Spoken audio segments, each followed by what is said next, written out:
kalalaki nga namusil sa mga pulis nga nagpahigayon og hot pursuit operation na pusilan patay dihang mibaw sa mga otoridad batok kaniya.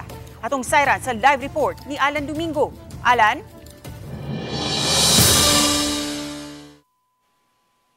Sas nahitabo ang engkwentro kay nabuntag sa barangay Suba diin namatay ang subject sa hot pursuit operation o gikaangol usab sa usa sa mga pulis nga miresponde sa Station 6. Ang nagkalas mao si J. Mark alias Imat Arnaiz, singkod ang panuigon, human na baslan sa mga otoridad atol sa gipahigayong hot pursuit operation diin siya ang subject.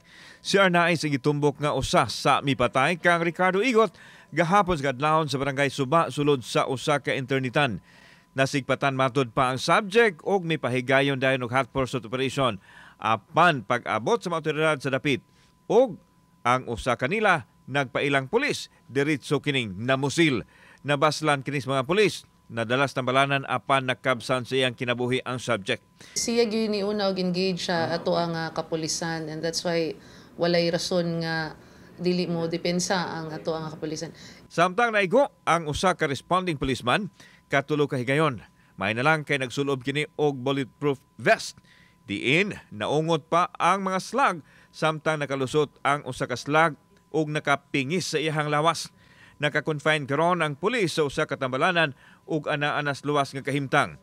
Gibisita siya ni Police Colonel Enrico Figueroa kinsa mo rekomendar nga hatagan og medalya ng sugatang magiting tungod sa kaisog nga gipakita nini. Aside from sa financial support at yung continuous sa support sa mga gamot niya, ay bibigyan din siya ng medalya ng no less than our regional director will give you kanyang medal.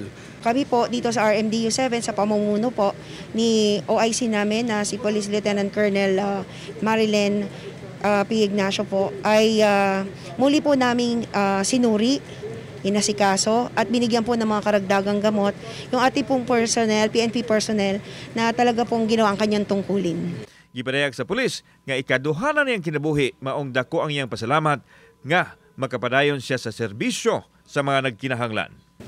Nag-cross kita mong ban, aming duha ba? Yung una-unahan ka niya po kasi? Unahan kay, pailam ko niya una, pagpailan ako. Tira na niya? Tira siya. Ang laking tulong ng mga best natin, yung mga body armor natin na binibigay ng PNP. Kung wala yun, baka meron naman tayong kasamahan na nagsakripisyo sa ngalan ng pagtupad sa tungkulin. No? Sa giklaro sa Cebu City Police Office nga legitimate operation ang ilang gihimo, kinitaliwa pa man sa mitumang pasangil sa pamilya sa subject nga dunay mga lalaking armado ang mikuha nini gipusasan.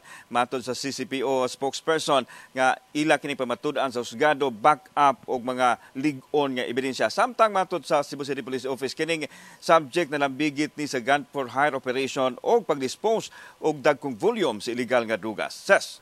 Dagang salamat, Alan Domingo.